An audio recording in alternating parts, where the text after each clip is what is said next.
All right. How about that fun video, huh? Video. It's the best video ever. Especially Joe's portion where it looks like we hire the disabled. Somebody with Parkinson's is clearly holding the camera. Good stuff. I love it. I do want to apologize ahead of time. The breathing might be out of control this week. Iron Anderson had COVID. Anderson had COVID. Yeah. So you had COVID too, apparently. Oh, you did have COVID. I did, but yeah. Excuses are excuses, Iron. All right. Let's start off talking some AEW Dynamite. Battle Royal kicks off the show. Casino Battle Royal. And I gotta say, all the biggest names in AEW together in one Battle Royal. That was not the case. But what was interesting was that some of the bigger names in the Battle Royal were actually like just in this first portion. Like Darby Allin, Eddie Kingston. Like those are two people I thought would have won. You know, we had Swerve, Keith Lee. Then we had like with the exception of O'Reilly, who ended up, winning the whole thing. We had the Dark Order come out next. Dante Martin. Like none of these guys I thought were gonna end up. I thought it was great that they brought Evolution or Elevation to work on Dynamite. It was fantastic. So, what did you think of the Battle Royal overall? Is what it is? What do you think? We all knew Moxley was going to be the person no matter what, so it really didn't matter who won the Battle Royal. As case in point that they just put nobody really good in it. Eddie Kingston and those guys were in the beginning to pop the crowd, but then it just went downhill from there. Everybody knows if you're going to bring in a big star, you bring them in the last position, so you get that big push and that big You thought Andrade might win it as the Joker? I thought he would have been a fine candidate. I mean, he absolutely could have. I don't think people were thinking of Andrade because I don't think people ever think of Andrade. But yeah, he would have been fine. It doesn't matter. Moxley was going to win no matter who was there. I mean, hell, he wasn't even the number one contender, and somehow magically in one night he became the number one contender to the freaking championship. If Wardlow had been in the Battle Royal, would that have made a difference? Yeah, because if Wardlow was in the Battle Royal, it would have been hard to have him lose. Right now, you're creating a monster with him. How do you have him lose the Battle Royal or have him lose without tarnishing what you're trying to do? Now, we had an Eddie Kingston promo backstage challenging Jake Hager to a match on Rampage. Speaking of which, Hager Rampage tonight. Who you got? I'm going to go with Eddie Kingston. Yeah. As much as I like Jake Hager, unfortunately at this point, they're making, and I shouldn't say unfortunately because I love Eddie Kingston. They are making Eddie Kingston a much bigger star. And then after this, we had Hangman Page versus David Finley. David Finley's debut in AEW. I thought it was fine, but obviously he wasn't going over Hangman Page either. I like David Finley. His style is obviously a little bit different from his father's, but or his grandfather, or apparently his great grandfather. Mm-hmm. But he definitely has a great style in there. He likes Smash Mouth, but he can also fly. Yeah, I thought it was interesting. I thought that he looked good at the end of the day. It was a nice spot for him, but hopefully maybe we'll see something else for him on the Forbidden Door because he's a good competitor. I just knew he wasn't going to get this win. Yeah, there was no way he was going to win this one, especially since now that we know that they're building Hangman towards Okada and Cole, it doesn't make sense to have him lose to Finley.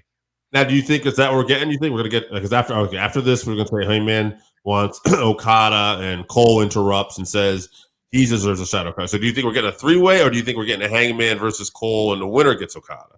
I think most likely we're going to get winner versus Okada. As much I wouldn't mind a three-way dance for it, to be honest with you, mm-hmm. But I think we're going to get one or the other. Does Hangman win that? I don't think he does. Yeah, I think somebody's got to go over for Japan. Japan's not going to come over and lose every match. That's not what I meant. I mean, if Hangman wrestles Cole, you think Hangman's beating Cole? Oh, it makes more sense to have Cole actually, mm-hmm. because Cole's more towards the heel side. And Okada's going to get maybe the loudest ovation of the night. Yeah. So Hangman's it beating makes Cole. more sense to have Cole. Yeah. And Hangman's beaten Cole a couple times too. So it'd be, Yeah. yeah, it's a win. Hell, Now, Hangman might not even be on the show. it'd He be might interesting. be just looking for his rematch. After that, let's see. We had Wardlow interview, I believe. He talked about how he doesn't want to challenge for the interim belt. He wants to fight Punk when Punk is healthy. He said in the meantime, he wants that TNT title. I thought it was a little weird, like I thought I get it, but at the same time, Now, the best thing to do if you're going to crown an interim champion is to point to the fact that they're not going to be the real champion. I mean, right, really, really just point at that ahead of time, right. especially when the match might end up being John Moxley versus Tanahashi, which is one of the biggest matches you could have. Yeah, really just point at it and go, that one sucks. So, Wardlow next TNT champ. I think so. I don't see how you can have them lose. Yeah, I don't either. You already did the one where they wrestled and you had 15 people interfere. Are you going to do that again? And speaking of 15 people, next week Wardlow's going to take on 20 security guys in a gauntlet match. Where is that going to be? Because maybe we'll know some of the independent talent that's going to be. I'm not sure. I'll look that up later. We have it's the Road City Rager, or what is that? Now, do you think maybe they bring somebody in who's not really a security guard to interfere in this match? It's in St. Louis, Missouri, by the way. Ooh, we haven't seen Randy Orton. Yeah, we have not. Yeah, I mean, I gotta think there's some kind of like thing. That was this Wardlow's just going to beat up 20 guys, stack them on top of each other. Love to see it. I mean, that might be what they do just for the effect. It would be a hell of an effect. I just want to believe that they're going to throw somebody out there who's not a complete jobber. We got Thunder Rosa versus Marina Shafir next. Rosa goes over. I enjoyed the match. Yeah, I enjoyed the match. I don't care what the announcers say. I thought it was a hell of a match. I liked both of them. First of all, have MMA backgrounds. Mina Shafir is not quite as polished yet as Rosa, but I like the combination. I thought it was a fun match. And afterwards, Shafir, after she loses, attacks Rosa, and then Tony Storm makes the save. Rosa comes back and hits her finisher on Marina, getting her out of the ring, and then Storm goes to hand her the belt, and they do the whole she glares at Storm thing, and it's they're kind of eyeing each other, and we look like we're setting up a match here. But I'm excited for the match. Like I think Tony Storm versus Thunder Rosa could be very interesting. If it's a babyface versus babyface match, I gotta say I would favor Rosa because how often do titles change hands in those scenarios? Not often. Usually in babyface versus babyface, the only way it changes hands is if somebody's no longer a babyface. Right, or someone's about to turn heel. Exactly. I didn't necessarily like the way this was even done. I liked Marina Shafir attacking her after, but then you just kind of rolled around in the ring. So there's no, unless you're including Marina Shafir into this as a three-way, or unless you're going to have Tony Storm versus Marina Shafir at some point, it just didn't logically make sense. You know what we forgot to talk about here as I'm going through this was Pac versus Murphy. Yeah. One of my favorite steakhouses of all time. One of my favorite steakhouses, Blake and Murphy. Pac getting the win. No one remembers that tag team. Pac getting the win. Great win. He is now going to meet the winner of Ethan Page versus Miro. And then on the other bracket, we have Penta versus Malachi Black. And there will be someone on New Japan facing the winner of that. That match hasn't been announced. So how do you see this tournament? I like it. I like the fact there's a good amount of heels in here. I like the heel match between Miro and Ethan Page. I don't like the fact that I don't see Ethan Page going over. I would rather see Ethan Page go over. But I am intrigued by both matches, both Ethan Page and Pac, or Pac and Samoa and not Samoa Joe and Miro. I think either way, any match that Pac's in is a great match. By the way, him and Murphy freaking killed it. They did. Now, do you think that this is going to off subject a little bit? Do you think Ethan Page is not being used to his fullest potential? Absolutely not. Yeah. I don't think he's used to his full potential whatsoever. He's not given the mic enough. He's not allowed to even talk as much as he should be. He's one of those heels. He reminds me of Tully Blanchard.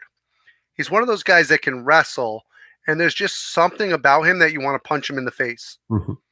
Who do you think is going to win this tournament? Wow. Well, we don't know who's coming from Japan. We don't. So we're handicapping ourselves. I have a sneaking suspicion they might put this on somebody from Japan and have a title belt over there in New Japan that they're defending from AEW. Because the finals is going to be on Forbidden Door. Yeah, that's what I'm thinking is that it's got to be somebody from Japan, and I think that they might go over. I think it's going to be a belt that AEW has that is defended in Japan, which is weird because Japan's in the Pacific Ocean and it's called the Atlantic Championship. But that's fine. I'm going to say it's either Miro or Malachi. I think Miro and Malachi Black make it to the finals. I don't think Miro can win. God hates him. You know, you might be right, though, because it is going to probably be an AEW versus New Japan type thing. So that means whoever's in Japan will probably go over the winner of Black Penta. So, which I think is going to be Black. So, yeah. All right. I'm going to go Miro, though. I say Miro takes the whole thing. So. It sounded like I convinced you, and then you're like, all right, well, I'm not going to agree with you, so Miro. No, but I am going to agree that the Japanese contention is going to make it to the finals. I was going to totally well, it just doesn't make sense to have heel versus heel in the final. I would love to see Malachi Black versus Pac in the final. Right, and yeah, I never thought about that. Right, since they already have a rivalry between the House of Black and Pac's contingency. Yeah, that would be interesting. Well, all right. So finally, we got too bad. We'll go with Miro. It's fine. Go with Miro. Miro versus someone from Japan. I'm gonna guess Ishii. Miro wins it. I like Miro as long as there's no Lana. Hate that Lana. O'Reilly versus Moxley in the end. Kyle O'Reilly, who had won the Battle Royal earlier. Great match. I could watch that match every night. Yeah, I thought they really clicked together. Even though we knew who was going to win, they just had great chemistry. Kyle O'Reilly's so good. He made me like Moxley even more, and I didn't know that was possible. But yeah, there's just something about because you want to like Kyle O'Reilly. We love his style. You want to like him, but he's another guy in that Tully Blanchard scenario where there's just something about him where you also want to just kick him in the face. So, all right, we already predicted Kingston and Hager for tonight. Here's a couple other ones: Will Ospreay in the Aussie Open, Kyle Fletcher and Mark Davis versus Trent Beretta and FTR. What do you got? Does Ospreay win his debut in a 6-man? I think Ospreay's going to lose. Okay. I don't think Ospreay's going to take the loss. Right. But I think FTR and Trent took the beating on Wednesday. I think they're going to get the win. So see. So Statlander and Red Velvet. Wait a minute, you didn't make a prediction. All right, I will go with just to be. No, I'm not going to be different. I'm going to agree with that actually. Yeah, I'll be different. Fuck it. I'll go with Will Ospreay and Aussie Open. Why not? I don't blame you. I love Ocean Spray. Ospreay will get the pin on Trent. Hey, I wouldn't be shocked if it happened. I just have a gut feeling the other way. Yeah, if it's going to be if they're getting the win, it's going to be Ospreay going over though. Yeah. Oh, absolutely. Yeah. Nobody gives a care about the Australian Bulldogs. Aussie Open. All right, sure. Red Velvet versus Chris Statlander. I'm going to go with Statlander. Yeah, me too. A little more focus on her lately. And then we got this is Hook and Danhausen speak. And we got Satnam Singh and Jay Lethal in action. Don't know what they're I'm going to go with them. Yeah. Since they didn't announce, since they're not telling us who the other team is, I'm going to go with them. All right. And then next week, we're on Dynamite. Just a few notes that we know so far. We got Chris Jericho versus Ortiz and a hair versus hair match. Now, on paper, I thought this was a layup for Jericho. But somebody brought up a very interesting point. Jericho likes to change his look from time to time, and this could give him a reason. That being said, I'll go with Chris Jericho. I'm going to go with Ortiz. Think Ortiz gets it? I think the Wizard's going bald. Interesting. He would do it. Jurassic Express, who refuse to lose these titles, versus the Hardy Boys and the Bucks in a ladder match. Who do you got? Are the titles on the line? Yes. I'm looking at it now. Yeah. I'm going with the Bucks. Okay. All right. Hardy Boys got the better of the Bucks on the pay-per-view. Right. The Bucks have been very much on the upswing. Yeah. And don't get me wrong, my stomach is telling me just go with Lucha Express or Jungle Express or whatever the hell they call themselves, Jurassic Express. Just go with them because you bet against them every time, and every time they win. Yeah. But I think the Bucks are going to win. I'll go with Jurassic Express. And I believe we both picked Miro over Ethan Page already. Yeah. And then we have Wardlow, I'm assuming, going over the 20 security guards. two of which are going up against Jay Lethal and Singh on Friday night at Rampage. All right. So that was our Rampage show. Let's talk about our top 5 of the week. When I'm looking at this show, I got to include some stuff here. Geez. What was your favorite part of Dynamite this week? Probably seeing Will Ospreay. Yeah, Will Ospreay. So I mean, the match between Moxley, if you go Moxley and you had 2 matches that really killed it. So it was hard because you had Moxley and Kyle O'Reilly, but Murphy and Pac absolutely killed it also. But Will Ospreay is my moment from the. I'll give those 3. Those 3 make my top 5 of the week. I'm going to put Cody in there. Him and Seth for doing what they did. I thought that has to make my moment. And then I guess ultimately, just for the final one, I'm going to throw in, even though it made no sense, I'm just hoping they do something with him. Finn Balor taking over of the Judgment Day, and they're kicking out Edge. Yeah, I agree with most of those. I'm actually going to go with Apollo Crews coming back to NXT. I like that. I like the move. I like the fact that they might use him better there. The thing I do not like is that if you look at the WWE website, they've also moved Commander Aziz to NXT. Well, interesting, because he did not have the accent or was doing any of that stuff this week. Nope. He just came in and was the actual Apollo Crews we remembered. Interesting. Now, I said a little bonus content for everybody this week. So I was talking to you off there. We were talking about possibly talking about some of our favorite tag teams. We've done this plenty of times on the show. We've done top 5. It's not true, fans. We only talk when we're on here. But I was thinking we could do something a little different, specifically for promotions. And since, maybe a couple small promotions or some promotions aren't even here, let's just talk in our opinion, our number 1 tag team. And I'm going to start off with TNA. Who's your number 1 tag team of TNA / Impact of all time? Wow. Motor City Machine Guns. Motor City Machine Guns. I like that. Just to be a little different, I'm going to go with the North. Ethan Page and Josh Alexander technically held it for longer than anybody. Yeah. No, I love the North. That's a great tag team. But the Motor City Machine Guns, to me, are the prototype of early TNA and what a tag team could be. Yeah, I mean, they're one of the best, no doubt about it. I mean, it's also hard not to throw Beer Money in there, but whatever. Yeah, Beer Money is another good one. America's Most Wanted is great. James Storm involved. James Storm might be the best tag team wrestler out of TNA history.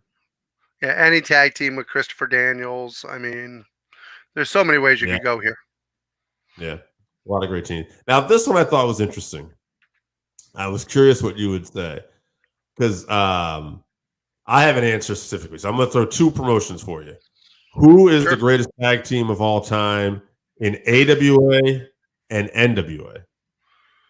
Well, AWA has to be the Crusher and the Bruiser. Okay. I don't know how you can't have them as your favorite one. Actually, that's not true. I'm just kidding. To me, I was a fan of Ray the Crippler Stevens and a fan of him and Nick Bockwinkel as a tag team. I thought they were absolutely fantastic. They were your cookie cutter heel tag team, and then they had Bobby Heenan as their manager. So how do you beat that? Great choice. And then what was the other promotion? NWA, not WCW, more specifically geared towards NWA. No, NWA, absolutely. So out of all the great tag teams that are there, and obviously you have Iron and Tully, you've got the original Minnesota Wrecking Crew, you've got the Briscoes, all of those great tag teams. But I'm actually a big fan of the tag team of the Midnight Express. I love the Midnight Express. I think they're maybe the greatest tag team of all time, and specifically Stan Lane and Bobby Eaton.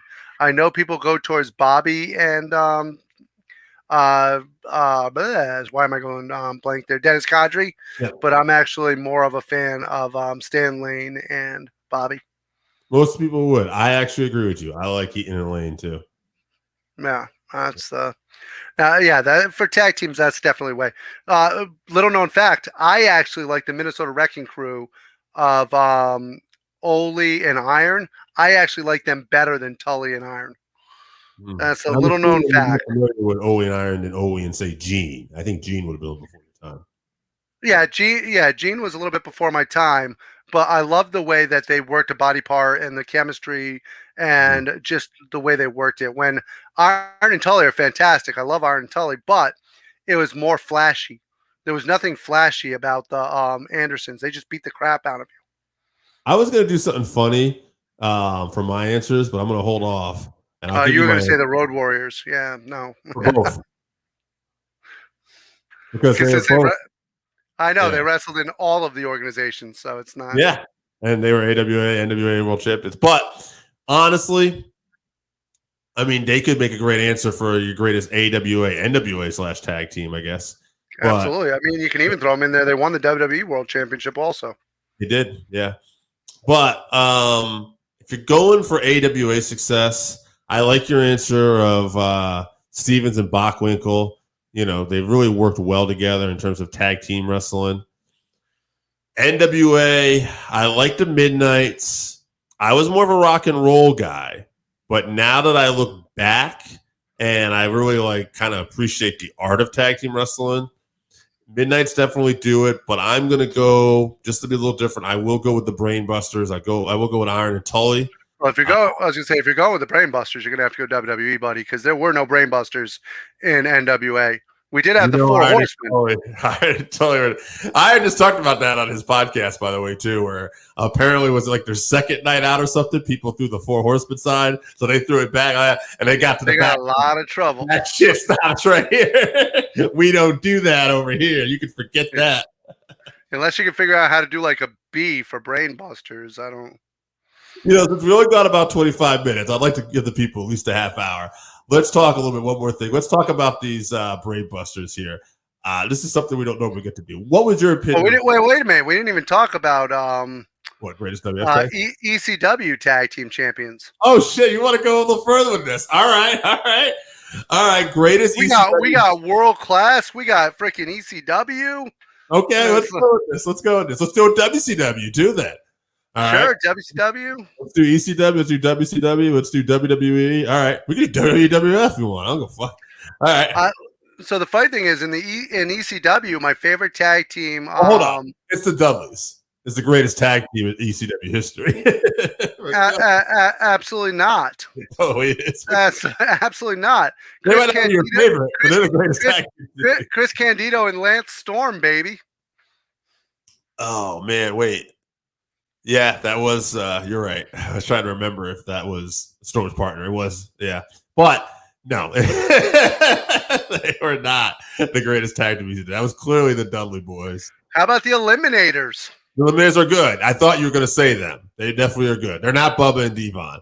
Public Enemy was the top team. How about the Pit Bulls? Pit Bulls were as well. Greatest is the Dudley Boys. But all right. So let's go with World Class because this is. Wait a minute, we didn't even go chicken hunting yet. We're not doing that. We're talking about World Class. To me, this is two teams. Gino Hernandez and Chris Adams. Oh, shit. That's a good one. Because to me, I was just going to go, you got to go Von Erichs or Freebirds. Nope. Gino Hernandez and Chris Adams. Out of the Von Erichs and Freebirds. I'm a Freebirds fan. You know that. I know, but were they out of those two? Eric kind of owned the territory, literally. Yeah, but the Von Erichs are what was the tag team? What was the tag team in the Freebirds? You could have had possible 3. Yeah, but out of the possible 3, absolutely. But they wrestled tag team far more often than and you had, to me, Buddy Roberts and Terry Gordy were the tag team, and the single was Michael Hayes. Who is who is the tag team in the Von Erichs? I would have gone with Kevin and Kerry, but but most of them primarily wrestled singles, and they just happened to team together when they attacked the family. That's an interesting point. I see. I don't know about the Freebirds thing because, like, I always think of Terry Gordy just as big a single star because of his run in Mid-South when Bill Watts put that UWF heavyweight title on him. I got no problem with that. That's I love all the combinations. You did pull something that I was thinking you might, and I was not really. I didn't really. I should have thought about it more because I was like, yeah, if he's gonna hit me on tag teams specifically, it's kind of hard to remember like which Von Erich tandem was. So that was interesting. You went with Chris Adams and Gino because they were a legit team. Well, they're legitimately my favorite tag team of the group, and if Gino doesn't get murdered, God knows where they were going to go. And if you remember, Gino was a tag team specialist.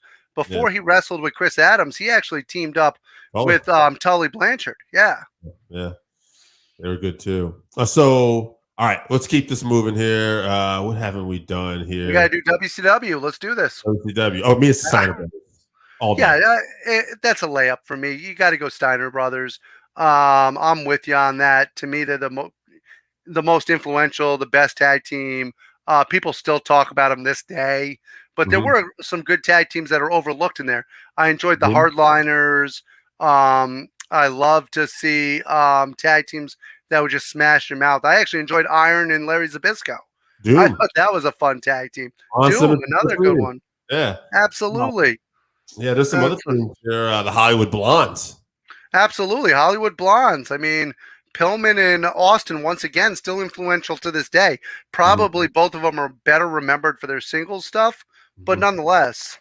One of the great tag team matches of all time. I heard someone say it's one of the most watchable matches. If you want to check, it's from a Clash of the Champions. I don't remember which one. It's Iron Anderson and Larry Zbyszko defending the tag titles against Dustin Rhodes and his mystery partner, which turns out to be Ricky the Dragon Steamboat. Yeah. It's like a 30, 45-minute match. It doesn't feel that way. And that was right after Barry turned on Dustin. Because Dustin had been teaming with Barry Windham. Barry turns on him and actually left him. And Ricky Steamboat was the surprise tag team partner. And Dustin and Barry were tag champs at one point, too. They beat Terry Gordy and Steve Dr. Death Williams. Another great tag team, but they were more focused towards Japan, even though they were tag team champions in WCW. Yeah, Gordy and Williams were the first team kind of came in and beat up the Steiner brothers.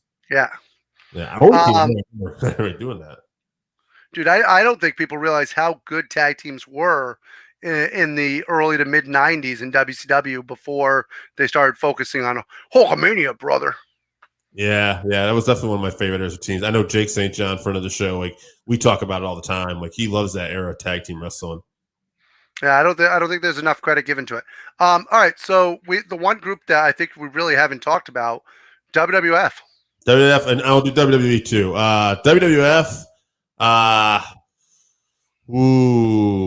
did like that Demolition pick I read somewhere. 3-time tag champions. If you're going to separate WWF from WWE, but if you're going to talk about, if you're taking more than just title reigns in consideration, and you talk about quality of matches, God, I like the Bulldogs and the Hart Foundation in this too. Those were the first two that came to mind for me. And then, of course, you have the Brainbusters that were there. And what Yeah, about the Rockers? Rockers were there. I don't feel like WWE ever got behind enough when we're talking about. If we're going to The talk top, Rougeau brothers. right? Like the Rockers, the Rougeaus, the Brainbusters, all tremendous tag teams. But if we're going to talk about the top WWF tag team of all time, I got to put they were totally committed at one point to the Hearts, the Bulldogs, Demolition. God, I kind of want to give it to Demolition, because they were and they kind of had a lengthy run. It felt like, but I'm not. Fuck them. More the Heart Foundation, Brett and Anvil, baby. I'm going to go with the one that to me influenced so many wrestlers, and that's the Bulldogs. Yeah. I think the Bulldogs influenced so many wrestlers of that generation and so many young fans who wanted to become wrestlers because of the Bulldogs. It's nothing against the Heart Foundation or Demolition. They're Right. all great tag teams, and to me, it's 1A, 1B, one. They're Right. all in that top spot. But it's such a good tag team time once again in WWF, and they just never got behind the teams. Power and Glory could have been a great tag. Power and Glory could have been a great tag team. And we're going more 80s, but technically, WWF was still the Hardys, Edge and Christian, and the Outlaws were all part of that too.